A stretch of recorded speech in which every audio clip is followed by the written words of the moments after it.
Morning students, पुन्हा एकदा आपण प्रिपोजिशन या टॉपिकवर हा लेक्चर कंटिन्यू करत आहोत. So in the last video आपण preposition of place and position okay या दोन्हीचं आपण तिथं पाहिलं होतं की कोणकोणते प्रिपोजिशन्स आहेत जे प्लेस आणि पोझिशन दाखवण्यासाठी यूज केले जातात. इन दिस व्हिडिओ और इन दिस लेक्चर आता आपण बघणार आहोत की टाईम म्हणजे टाईम इंडिकेट करणारे कोणकोणते प्रिपोजिशन आपण यूज करतो. सो आपण जे या सेशनमध्ये शिकणार आहोत ते पहिल्यांदा टाइम रिफ्लेक्ट करणारे प्रिपोजिशन कोणकोणते आहेत. So one by one start करूया आपण. पहिला आहे त्या कॅटेगरीमध्ये आफ्टर. एकदम सिंपल आहे. आफ्टर म्हणजे काय मराठीमध्ये नंतर. ओके, आफ्टर म्हणजे नंतर, म्हणजे जिथे तुम्हाला असं सांगायचं आहे की ह्या नंतर, त्यानंतर, ह्याच्यानंतर, तर त्या अनुषंगाने आपण इथं आफ्टर हा प्रिपोजिशन यूज करतो. ओके, सी एक्झाम्पल बघा. I take my dinner after 7 PM. मी माझं रात्रीचं जेवण 7 नंतर घेते. Okay, after 7 PM. Okay, second उदाहरण बघा. I will go after you. मी तुझ्या नंतर जाईन. ओके, मी तुझ्या नंतर जाईन. सो ज्यावेळी नंतर या अनुषंगाने तुम्हाला एखादं प्रिपोजिशन यूज करायचं असेल तो you will use preposition after. Okay, दुसरं आहे ह्याच्यामध्ये ह्याचं दुसरं जे आपण म्हणतो बिफोर, अगोदर, आधी. ओके, अगोदर आपण म्हणतो ना आधी, ह्याच्यासाठी. ओके, सो सिंपल आहे. हेच उलट करा. हेच एक्झाम्पल आहे ते उलट करा. एक्झाम्पल बघा कसं होईल हे example. I take my dinner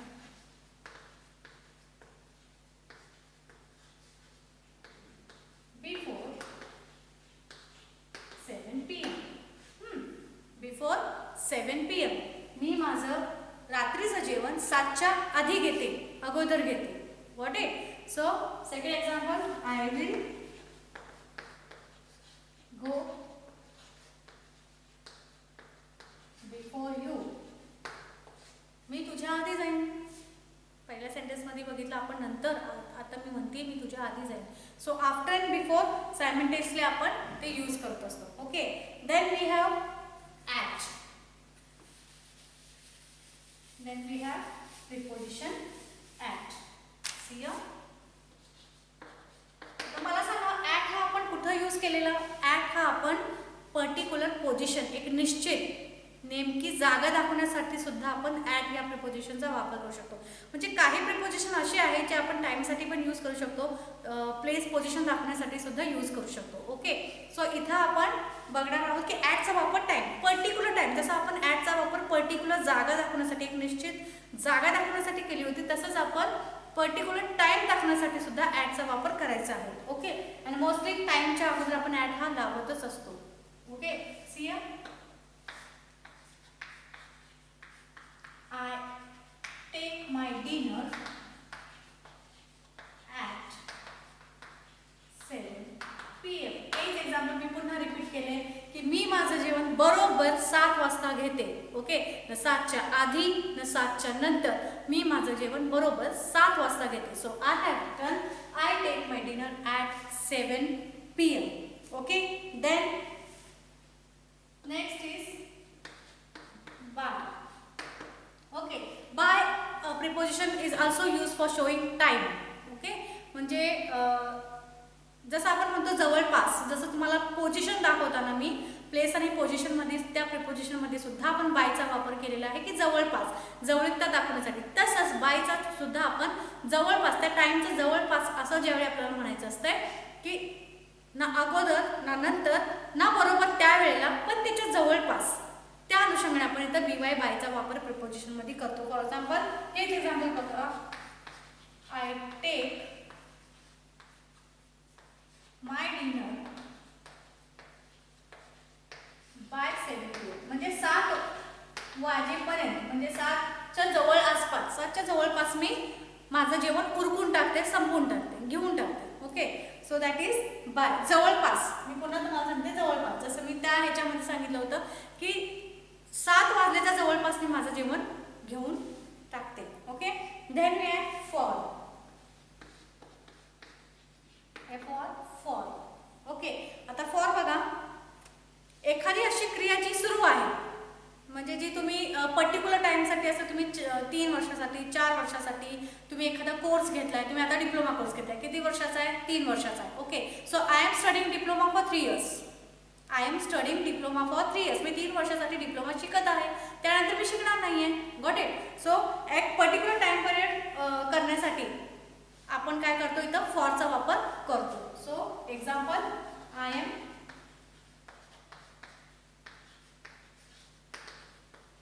studying diploma for 3 years. Okay, I am studying diploma for 3 years. मी 3 वर्षासाठी डिप्लोमा शिकणार आहे, त्यानंतर मी शिकणार नाही. ओके, देन अजून एक फॉरचा आपण प्रिपोजिशन मध्ये यूज करतो की पर्पज, हेतू. इथं आपण काय दाखवलं, आपण इथं टाइम पिरियड दाखवला. फॉरचा वापर असून आपण एखादा पर्पज, कशासाठी म्हणतो ना, तू काम कशासाठी करतोस? मी पैशासाठी काम करतो. तो जिथं कशासाठी, फॉर व्हॉट, हा जर जिथं प्रश्न येतो तिथं आपण तो पर्पज, तो हेतू दाखवण्यासाठी फॉरचा वापर करतो. एक्झाम्पल बघा, आय एम वर्किंग फॉर मनी. जिथं आपल्याला पर्पज, हेतू दाखवायचा आहे एखाद्या कृतीचा, हे काम कशासाठी केले जाते, ही गोष्ट कशासाठी आहे, हे ज्यावेळी तुम्हाला सांगायचं आहे त्यावेळी तुम्ही प्रिपोजिशन इथं फॉरचा वापर इथं करायचा आहे. Got it. Then we have the next one is during. Next आपलं प्रिपोजिशन आहे ड्युरिंग, च्या दरम्यान. ड्युरिंग म्हणजे त्या कालावधीत, त्या पूर्ण हे चालू कालावधी आहे, त्या कालावधीमध्ये आपल्याला हे सांगायचं आहे. फॉर एक्झाम्पल बघा, he was sleeping during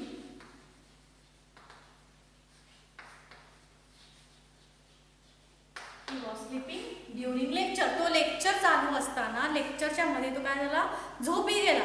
lecture सुरू होतं पण त्याच्यामध्येच तो काय केला, झोपी गेला. So that time we will use in during. Okay, अजून एक एक्झाम्पल बघा,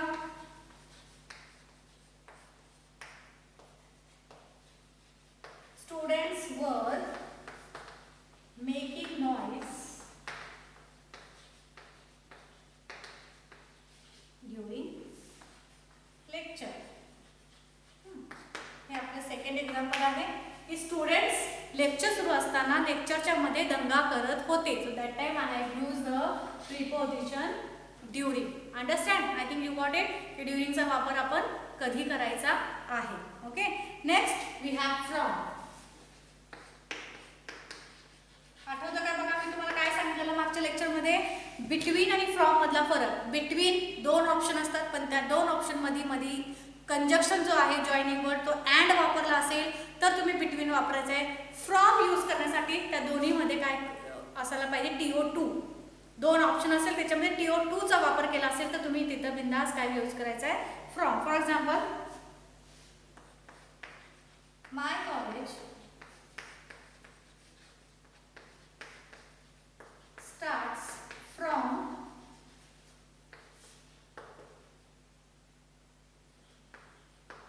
10 AM to 5 PM. Okay, me from वापरला कारण हे जे आपले 2 ऑप्शन आहेत. हा एक ऑप्शन आहे 10 वाजल्यापासून 5 वाजल्यापासून पर्यंत माझं कॉलेज असतं आणि ह्याच्यामध्ये आपण जो जॉईनिंग वर्ड वापरला आहे, हा जो वापरलेला आहे जॉईनिंग वर्ड, TO2 वापरलेला आहे. आणि जिथं TO2 असेल 2 ऑप्शन मध्ये तिथं आपल्याला फ्रॉम हा प्रिपोजिशन वापरायचा आहे, बिटवीन हा वापरायचा नाहीये. For example, my college starts dash 10 AM and 5 PM असं असतं तर ते चुकीचं झालं असतं तुम्ही बिटवीन जर वापरला ह्याच्यामध्ये. ओके, कारण तिथं अँड हा ऑप्शन नाहीये, बरोबर, तिथं अँड हा ऑप्शन दिलेला नाहीये. ओके, अजून एक एक्झाम्पल बघा,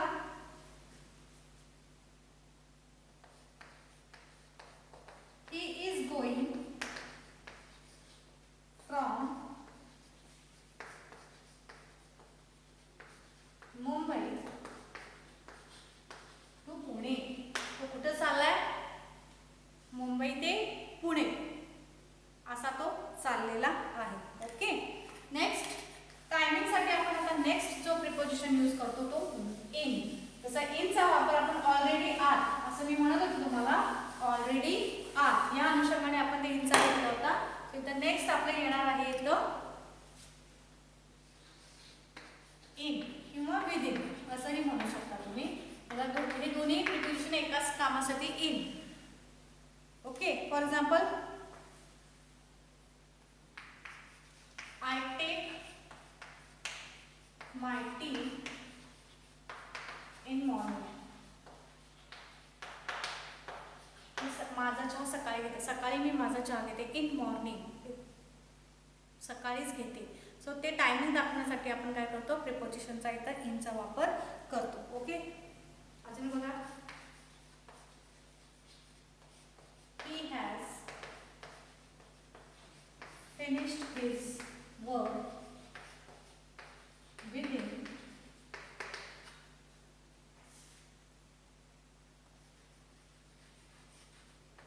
half an hour. त्यानं आपलं काम अर्ध्या तासाच्या आत, विदिनच्या आत, अर्ध्या तासाच्या आत त्यानं त्याचं काम संपवलेलं आहे. च्या आत, विदिन अ टाइम पिरियड, गेलेल्या टाइम पिरियडमध्ये त्यानं आपलं काम संपवलेलं आहे. Okay, moving to the next we have on. Again on हा जसं जागा दाखवण्यासाठी आपण यूज करतो, ऑनचा वापर जसा पोझिशन दाखवण्यासाठी यूज केला जातो, प्लेस दाखवण्यासाठी यूज केला जातो, तसाच ऑनचा वापर प्रिपोजिशनचा पुन्हा टाइम दाखवण्यासाठी केला जातो. ओके, आणि ह्याचा हा जो ऑन आहे हा आपण ते दिवसाची नावं असतात, Monday, Tuesday, Wednesday, Thursday, Friday, Saturday, ह्याच्या पुढे आपण ऑनचा वापर करू शकतो. ओके, एक्झाम्पल बघा, I take my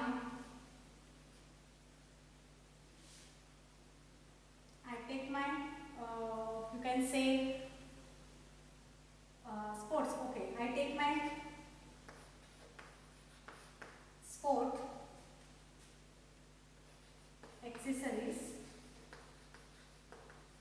on Monday. मी सोमवारी माझे खेळाचे सगळे साहित्य घेतो. ओके, अजून एक एक्झाम्पल बघा, I take rest on Sunday. मी रविवारी विश्रांती घेतो. Okay, my college will start on Monday. माझं कॉलेज मंडेला सुरू होईल. या अनुषंगाने आपण इथं प्रिपोजिशन ऑनचा वापर करू शकतो. Then we have since. Preposition since. Since हा मोस्टली आता प्रिपोजिशन आहे जो टाइमसाठी मोस्टली यूज केला जातो. सो सी या, आता सिन्सचा काय सीन आहे बघा इथं. सिन्स एखादं असं काम जे भूतकाळात सुरू केलं होतं पण अजूनही ते वर्तमान काळामध्ये सुरू आहे, हे ज्यावेळी आपण दाखवायचा प्रयत्न करतो तेव्हा हा सिन्स हा प्रिपोजिशन इथं यूज केला जातो. की तुम्ही एखादं काम सुरू केलं पण अजून ते संपलेलं नाही आहे, त्या अनुषंगाने तुम्हाला इथं सिन्सचा वापर करायचा आहे. For example, mother has been working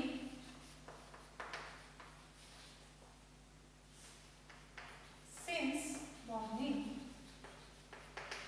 I सकाळपासून काम करत आहे. आईनं काम सकाळी सुरू केलं होतं पण अजूनही दुपार झालेली आहे, पण अजूनही आईचं काम संपलेलं नाही आहे. सो शीज, आणि मोस्टली सिन्स वापरण्यासाठी हॅज बीन, आपलं परफेक्ट कंटिन्युअस टेन्स इथं वापरला जातो. So has been working since morning. Okay, we are studying. For example, we are watching lecture since 11 AM. आम्ही आमचं लेक्चर सकाळी 11 पासून बघत आहोत. म्हणजे अजूनही तुम्ही लेक्चर पाहत आहात, अजूनही तुमचं लेक्चर संपलेलं नाही. So got it. Since is always used to show the work which is still going on. And then we have till, आणखी अंटिल. टिल अँड अंटिल म्हणजे मराठी जर म्हटला तर तुम्ही तोपर्यंत, म्हणजे टिल म्हणजे तोपर्यंत आणि अंटिल म्हणजे जोपर्यंत.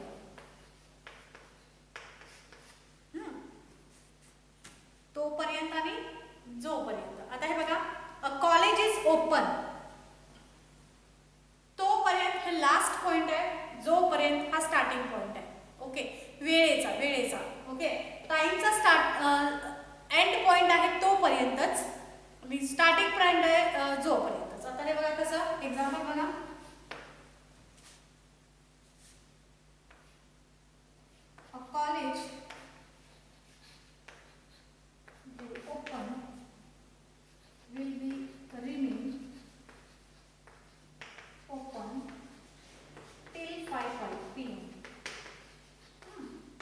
नीट लक्ष देऊन बघा. टिल कॉलेज फक्त 5 वाजेपर्यंतच ओपन राहणार आहे.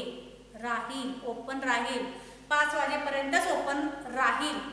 त्याच्या पुढे तो राहणार, कॉलेज ओपन राहणार नाहीये. त्यामुळे टिल तोपर्यंत, म्हणजे 5 हा तुमचा लास्ट पॉइंट आहे. ओके, त्याच्या पुढे ते जाणार नाही. ओके, अजून एक एक्झाम्पल बघा, तुम्हाला क्लिअर होईल. He will weight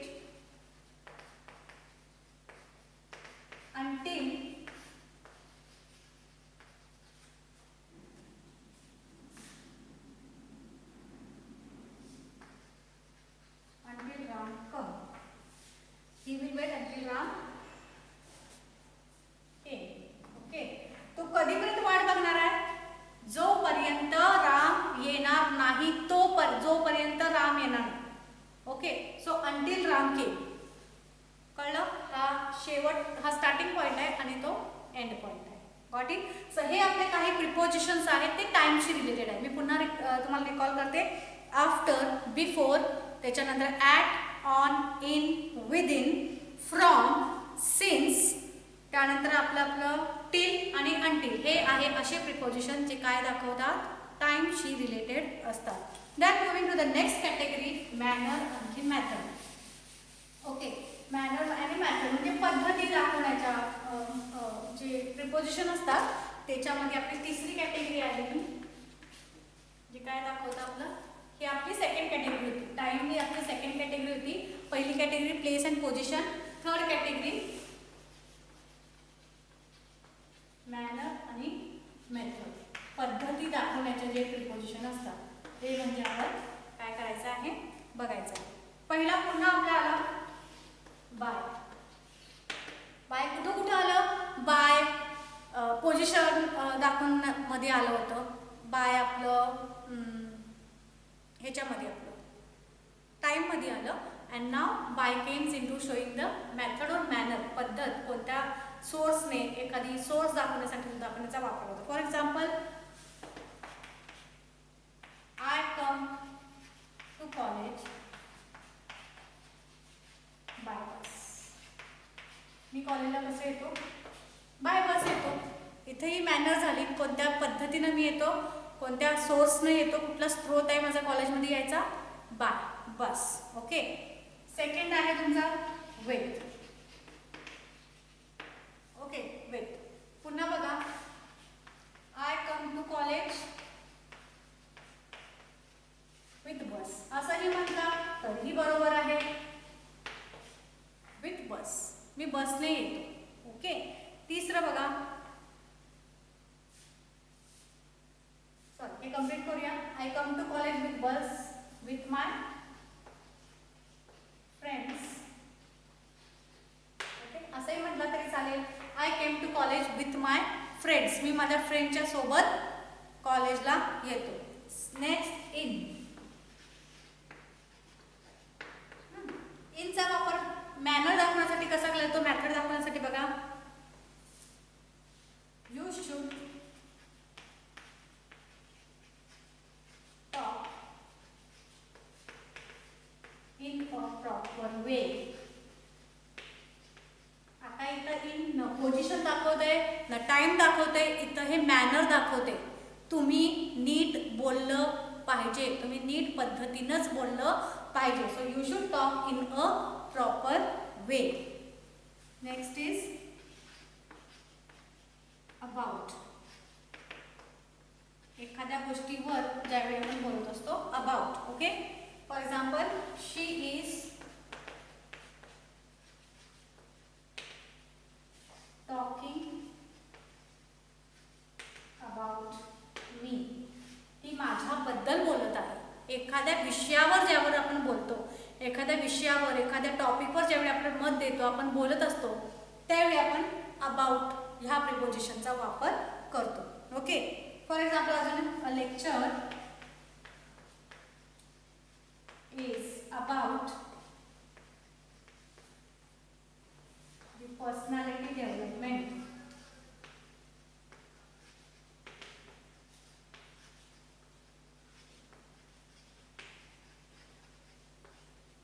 The lecture is about the personality development. Lecture कोणत्या विषयावर आहे? पर्सनॅलिटी डेव्हलपमेंट ह्या विषयावर आपला लेक्चर सुरू आहे. हे लेक्चर कशावर सुरू आहे? This lecture is about prepositions. Okay, so एखाद्या विषयावर ज्यावेळी आपण बोलतो तेव्हा आपण अबाउट ह्या प्रिपोजिशनचा वापर करतो. ओके, हे झाले आपले preposition of manner and method. Next आपली कॅटेगरी आहे प्रिपोजिशन ऑफ रिझन. कारण. कारण देण्यासाठी आपण कोणकोणते प्रिपोजिशन यूज करतो? बरोबर, कारण भरपूर देतो. करण्यासाठी जण कारणच देत असतात आणि कारण हे खूप महत्त्वाचा मुद्दा आहे, कारण कारण देण्यासाठी आपल्याला प्रिपोजिशनची गरज लागते.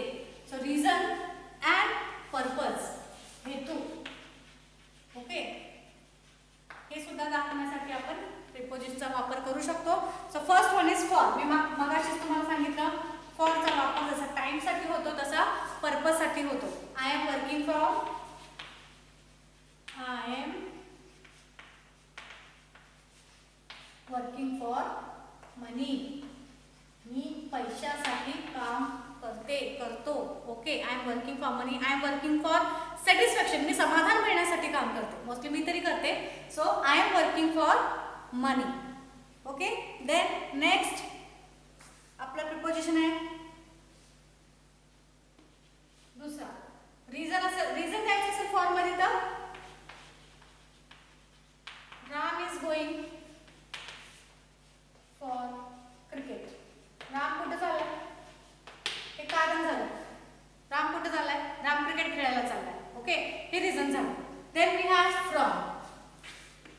सेकंड प्रिपोजिशन आहे आपलं फ्रॉम. फ्रॉम हे रिझन कशासाठी? रिझन आणि पर्पज दोन्हीसाठी. For example, I got notes from teacher. मला नोट्स टीचरकडून मिळाले आहेत. ओके, तुमचा सोर्स. अजून she is suffering from.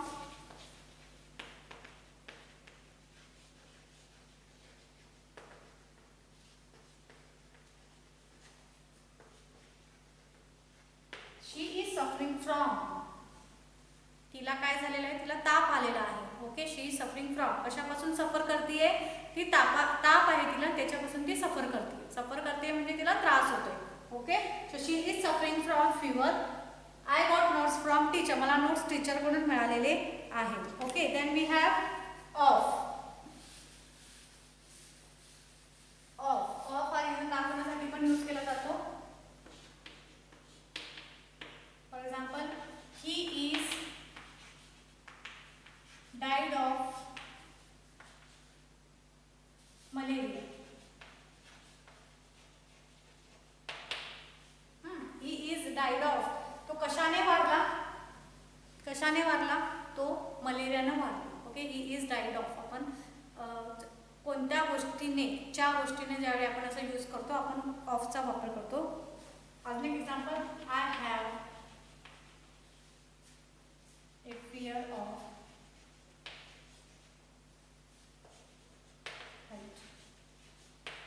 Okay, I have a fear of height.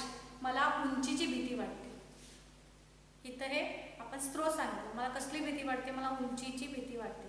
So एखाद्या गोष्टीवर ज्यावेळी आपण बोलत असतो, कशामुळे, कशाची, कोणत्या गोष्टीची, कोणत्या गोष्टीमुळे, त्यावेळी आपण ओएफचा, ऑफचा वापर करतो.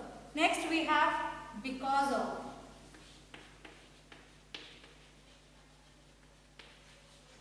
बिकॉज ऑफ हा सुद्धा प्रिपोजिशन आहे. सेम आहे. जसा ऑफ आहे तसा तुम्ही बिकॉज ऑफ जरी वापरला तरी चालेल, तुम्ही ऑफ वापरला तरी चालेल. ओके, च्यामुळे ज्यावेळी आपण असं या अनुषंगाने जर वापरत असो, हाच एक्झाम्पल बघा. ही is died because of malaria. कारण दाखवण्यासाठी कशाने, ज्यावेळी आपण म्हणतो ना कशाने, त्यावेळी आपण बिकॉज ऑफचा सुद्धा इथं वापर करू शकतो.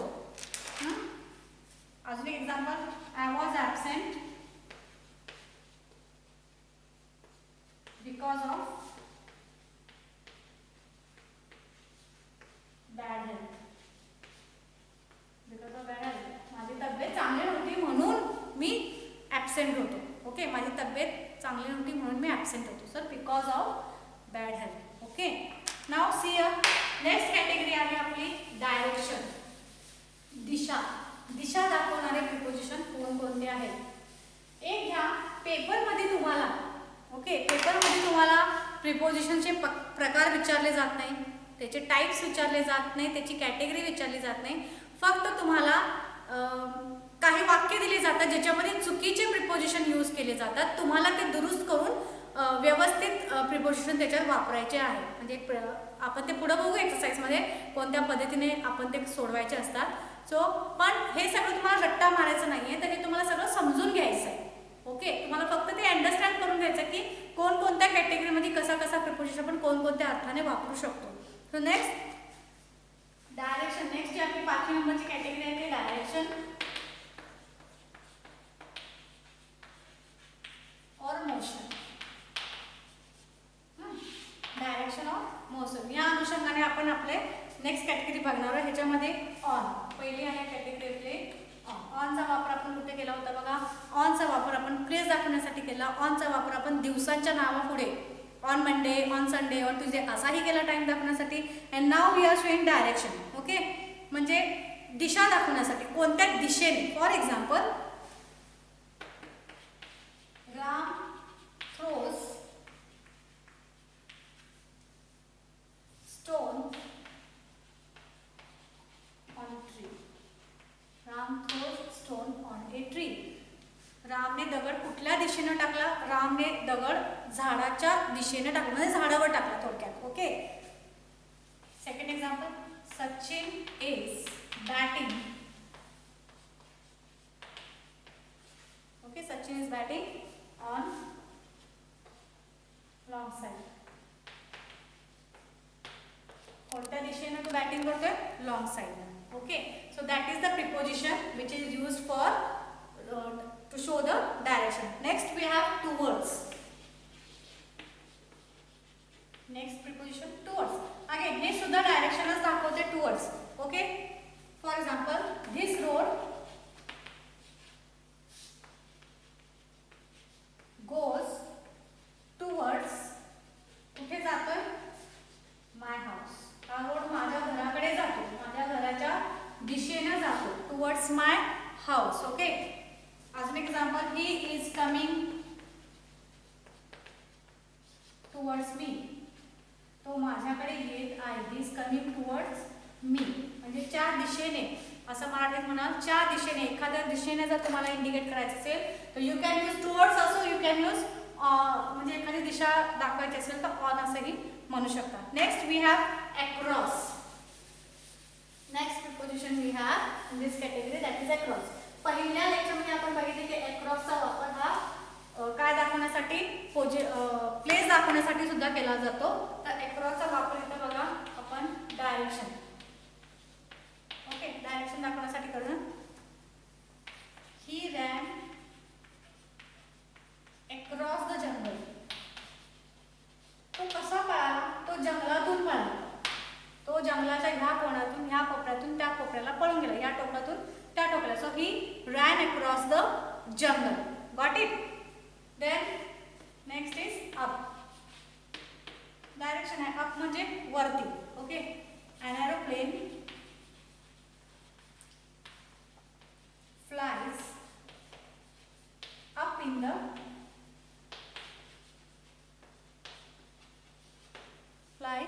up in the sky. Aeroplane काय करतो? उंच आकाशात उडतो. अप म्हणजे हाय, वरती. ओके, सो हे काही प्रिपोजिशन्स आहेत जे आपण डायरेक्शन आणि मोशन दाखवण्यासाठी यूज करतो. नेक्स्ट आपल्या प्रिपोजिशनची कॅटेगरी आहे लास्ट मधली, ती म्हणजे एजंट. एजंट किंवा डुअर, करणारा, करता दाखवण्यासाठी त्याचा वापर केला जातो. की करता कोण आहे? एजंट म्हणू शकता किंवा डुअर म्हणू शकता, करणारा. हे इंडिकेट करण्यासाठी सुद्धा आपण प्रिपोजिशनचा वापर करतो. त्याच्यामध्ये एकच आहे, तो म्हणजे बाय. एकच प्रिपोजिशन ह्या कॅटेगरी येतं म्हणजे ते म्हणजे बाय. आणि मोस्टली हे पॅसिव्ह व्हॉइस मध्ये यूज केला जातो.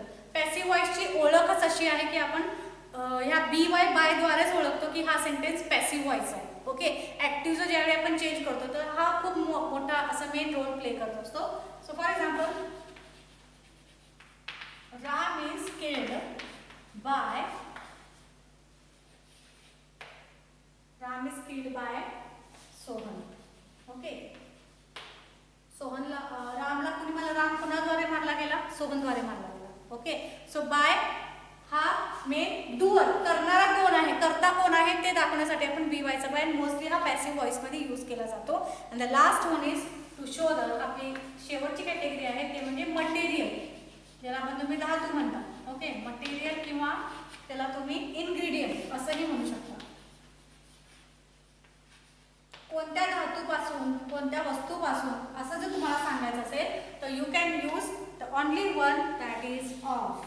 एकच आपलं त्याच्यामध्ये आहे तर म्हणजे OF ऑफ. कसं? For example, this ring is made up of gold. He ring कशाची बनलेली आहे? सोन्याची रिंग आहे. ओके, अजून bench is made up of gold. कोणत्या धातूपासून बनलेला आहे हे दाखवण्यासाठी आपण सुद्धा OF ऑफचा वापर करू शकतो. So guys, this is your lecture on preposition, the previous one and this one, and in these two lectures we have completed the topic of preposition. So या दोन्ही व्हिडिओज मध्ये तुम्हाला प्रिपोजिशन याची माहिती दिली, कॅटेगरी वाईज दिलेली आहे की जेणेकरून तुम्हाला ते इझी जाईल. ओके, एक 2-3 एक्झाम्पल आहेत, मी तुम्हाला क्लिअर करते जेणेकरून तुम्हाला कळेल की पेपरमध्ये नेमकं कोणत्या पद्धतीनं तुम्हाला ते सेंटेन्स येतात आणि तुम्हाला करायचं काय. तुम्हाला ह्या लेक्चरचं, ह्या नोटचं रट्टा मारायचा नाही, काही करायचं नाही आहे. You have to just go through it, understand the lecture, understand the preposition type, and you have to solve the exercise. Exercise मध्ये थोडक्यात कसं येतं बघा, एक्झाम्पल येतं.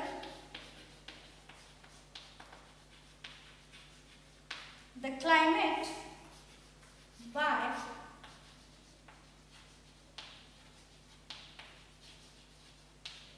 Mahabaleshwar is good to health. असं एक वाक्य दिलं असणार आहे तुम्हाला.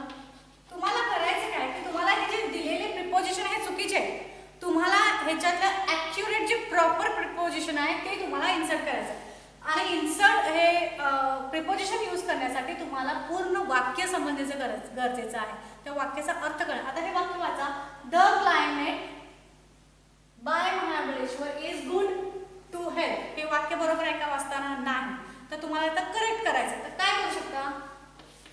द क्लायमेट, काय याचं रिलेशन काय असणार आहे? क्लायमेटचं आणि महाबळेश्वरचं काय रिलेशन आहे हे शोधायचं.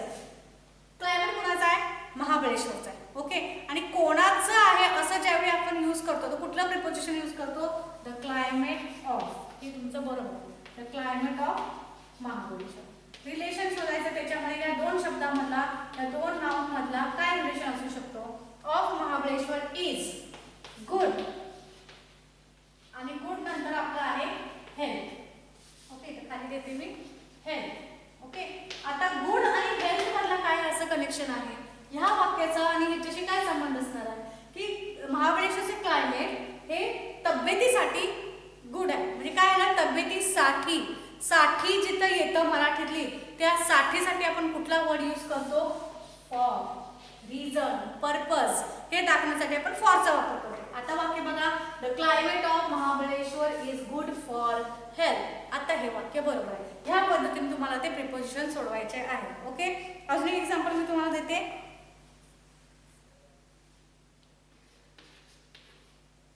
He is sitting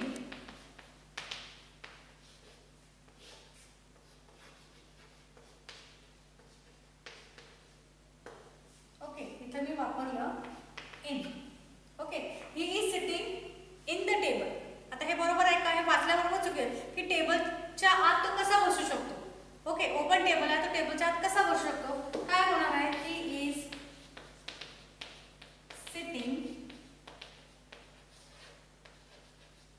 on the table तरी असू शकतो, किंवा याच्याऐवजी तुम्ही बोलू शकता अंडर द टेबल असंही असू शकतं. ओके, दोन्ही प्रिपोजिशन येऊ शकतात पण इन हे येणार नाही. Got it? तर ह्या पद्धतीने तुम्हाला तुम्हाला ते करेक्ट करून पेपरमध्ये प्रिपोजिशन सॉल्व करायचे आहेत. So assignment I will give you in the next सेशनमध्ये, म्हणजे याच्यानंतर हा व्हिडिओ संपल्यानंतर मी असाइनमेंट वेगळी तुम्हाला एक PPT करून सेंड केली जाईल, ते तुम्हाला सॉल्व करायचं आहे. पण दोन्ही लेक्चर झाल्यानंतर हे दोन्ही लेक्चरचे नोट्स लिहिल्यानंतर ही असाइनमेंट तुम्ही सॉल्व करायची आहे. पहिल्यांदा पूर्ण नोट्स कंटिन्यू लिहून घ्यायचे आहेत आणि त्याच्यानंतर शेवटी तुम्ही ते असाइनमेंट सॉल्व करायची आहे. Okay, thank you so much.